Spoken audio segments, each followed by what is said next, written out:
Hello, friends. Welcome to my new tutorial. In this short guide, I'll show you step by step how to download a Reels video on Instagram quickly and easily without downloading any applications. If you're ready, let's get started. The first thing you need to do is go to your Google Play Store or App Store and check if you have the latest version of the Instagram app. If not, click on the update and wait a few seconds for the Instagram app to update. Once you've done that, open the Instagram app. Now, go to Reels and select the video you like.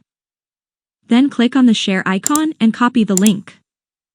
Now, the link is copied to the clipboard.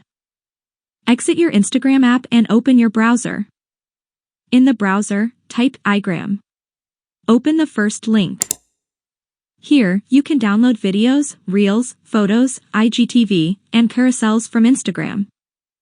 Now paste the copied link into the browser. After that, scroll down, and the Reels video you selected will appear. Click on Download below it.